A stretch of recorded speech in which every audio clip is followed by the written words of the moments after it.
بسم اللہ الرحمن الرحیم۔ یہ واقعہ پہلی صدی عیسوی کے آخر میں پیش آیا جب ملک روم میں سب لوگ بتوں کی پوجا کرتے تھے۔ یہ واقعہ رومانیہ کی ایک ریاست فلاڈلفیا موجودہ اردن میں پیش آیا، جہاں کا بادشاہ بہت ظالم تھا اور اس کا نام دقیانوس تھا۔ وہ بہت ظالم انسان تھا اور توحید پر ایمان لانے والوں پر بہت ظلم کرتا تھا۔ ارشاد باری تعالیٰ ہے، اور ہم نے ان کے دلوں کو مضبوط کر دیا۔ جب وہ دربار میں بادشاہ کے مقابل جواب دہی یا توحید کی دعوت دینے کے لیے کھڑے ہوئے تھے، انہوں نے اپنے پروردگار سے دعا مانگی کہ اے ہمارے پروردگار، تو زمین و آسمان کا مالک ہے اور ہم تیرے سوا کسی کی عبادت نہیں کریں گے۔ اگر ہم ایسا کریں تو ہم غلط بات کرنے والے ہیں۔ اس سے بڑا ظالم اور کوئی ہو ہی نہیں سکتا۔ جو اللہ پر بہتان باندھے وہ نوجوان بڑے گھرانوں کے چشم و چراغ تھے، اس لیے ان پر ہاتھ ڈالنا مصلحتاً ٹھیک نہیں تھا۔ اس لیے انہیں چند روز کی مہلت دے دی گئی تاکہ وہ اپنی بات پر غور و فکر کر لیں۔ وہ نوجوان دربار سے نکل کر مشورہ کرنے لگے کہ شہر میں ٹھہرنا خطرے سے خالی نہیں، بہتر یہی ہوگا کہ روپوش ہو جائیں اور مناسب وقت کا انتظار کریں۔ وہ لوگ جب اپنوں سے جدا ہوئے تو سوچا کہ اب ہم واپس نہیں جا سکتے۔ اگر ہم واپس جائیں گے تو ہمارے اپنے ہی ہمیں دوبارہ وہی مذہب اپنانے کو کہیں گے۔ باہمی مشورے سے کسی غار میں پناہ لینے کے لیے چل پڑے۔ جب سوال ضروریات زندگی کھانے پینے کا آیا تو انہوں نے آپس میں کہا کہ ہمیں اللہ پر بھروسہ کرنا چاہیے، وہ ہم پر اپنی رحمت کے دروازے کھول دے گا۔ اللہ سے دعا مانگتے ہوئے وہ لوگ غار میں داخل ہو گئے۔ ان کے ساتھ ان کا ایک وفادار کتا بھی تھا، وہ بھی ان کے ساتھ غار میں داخل ہو گیا۔ غار میں داخل ہوتے ہی ان پر نیند غالب آ گئی اور وہ سو گئے۔ اس غار کے جائے وقوع اس طرح سے تھی کہ جب دھوپ پھیلتی تھی تو غار کی داہنی جانب سے اس طرح ہٹی ہوئی رہ جاتی تھی کہ اس کے دروازہ تک نہ پہنچتی تھی، اور جب سورج غروب ہوتا تھا تو تھوڑی بہت دھوپ جو رہ جاتی تھی وہ غار کے بائیں جانب رہتی تھی، یعنی اس وقت بھی دھوپ اصحاب کہف تک نہ پہنچ پاتی۔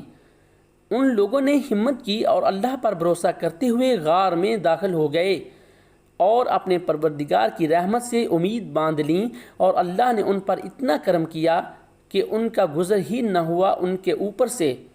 یہ اللہ کی نشانیوں میں سے ہی ہے، کیونکہ وہ لوگ بڑی مدت تک سوتے رہے اور ان کے جسم زمین سے لگے ہوئے تھے، اور اگر زمین پر کوئی چیز خاص طور پر گوشت پوست والا جسم زیادہ دیر تک لگی رہے تو زمین اسے کھا جاتی ہے۔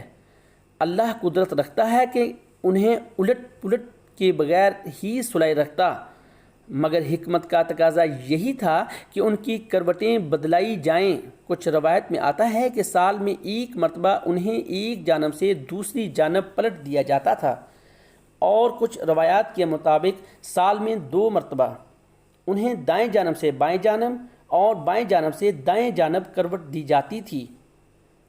دقیانوس جب ان لوگوں کو تلاش کر آیا اور اس کو معلوم ہوا کہ یہ لوگ غار کے اندر ہی ہیں تو وہ بے حد غصہ ہوا اور اپنے غرور میں یہ حکم دے دیا کہ غار کو ایک مضبوط دیوار اٹھا کر بند کر دیا جائے تاکہ یہ لوگ اسی میں رہ کر مر جائیں اور وہی غار ان لوگوں کی قبر بن جائے۔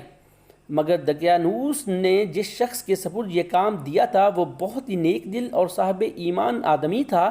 اس نے اصحاب کہف کے نام، ان کی تعداد اور ان کا پورا واقعہ ایک تختی پر کنندہ کر کے تانبے کے صندوق کے اندر رکھ کر دیوار کی بنیاد میں رکھ دیا، اور اسی طرح کی ایک تختی شاہی خزانہ میں بھی محفوظ کرا دی۔ اصحاب کہف جس بادشاہ کے دور میں شہر سے نکلے تھے اس کا نام دقیانوس تھا، اور وہ بہت ظالم تھا، اور اصحاب کہف کو جب بیدار کیا گیا تو اس زمانہ کا بادشاہ نیک اور پرہیزگار تھا، اور اس کا نام بیدوسیس تھا۔ اس زمانے میں قیامت کے بارے میں اور مردوں کا دوبارہ زندہ ہونے پر سخت اختلاف چل رہا تھا۔ اس زمانے میں ایک فرقہ اس بات کو ماننے کے لیے تیار نہیں تھا کہ جسم قبر میں گلنے سڑنے کے بعد دوبارہ کیسے زندہ ہو سکتا ہے۔ بادشاہ ان گمراہوں لوگوں کی وجہ سے بہت پریشان رہتا تھا۔ کہ کیسے ان کے دلوں کے شبہات ختم کیے جائیں۔ جب کوئی تدبیر بھی کارآمد ثابت نہ ہوئی تو بادشاہ نے ٹاٹ کی کپڑے پہن لیے اور راکھ کے ڈیر پر بیٹھ گیا اور اللہ سے دعا مانگنے لگا کہ اے اللہ کوئی ایسی صورت پیدا کر دے کہ یہ لوگ راہ راست پر آ جائیں۔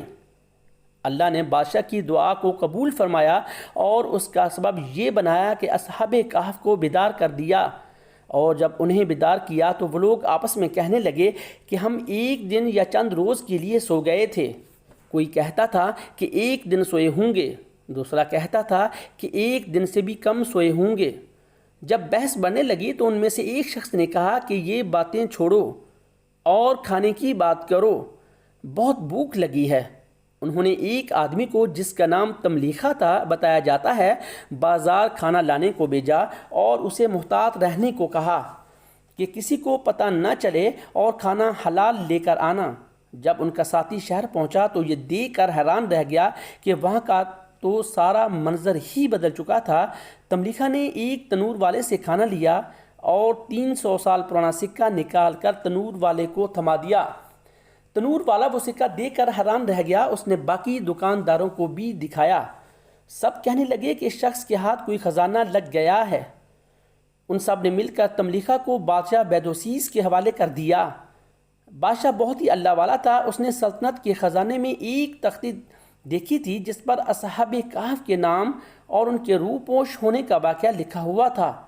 بادشاہ نے اس تختی کی روشنی میں تحقیقات کروائیں تو ثابت ہو گیا کہ وہ شخص اصحاب کہف میں سے ایک ہے۔ بادشاہ نے اس سے مل کر بہت خوش ہوا اور کہا کہ میں یہی دعا مانگا کرتا تھا کہ اللہ مجھے ان لوگوں سے ملوا دے جو دقیانوس کے دور میں اپنا دین بچا کر روح پوش ہو گئے تھے، اور تلمیخہ سے باقی ساتھیوں سے ملنے کی درخواست کی۔ تلمیخہ انہیں غار کے پاس لے گیا۔ بادشاہ ایک بڑے مجمع کو لے کر اصحاب کہف کی زیارت کے لیے گیا، پھر وہ اپنے غار میں واپس چلے گئے۔ اکثر روایت میں یہ ہے کہ جس وقت اس ساتھی نے غار میں پہنچ کر باقی حضرات کو یہ پورا واقعہ سنایا، اسی وقت سب کی وفات ہو گئی، بادشاہ سے ملاقات نہ ہو سکی۔ ایک روایت میں یہ بھی ہے کہ ملاقات کے بعد اصحاب کہف نے بادشاہ اور اہل شہر سے کہا اب ہم آپ سے رخصت چاہتے ہیں، اور غار کے اندر چلے گئے۔ اسی وقت اللہ نے ان کو وفات دے دی۔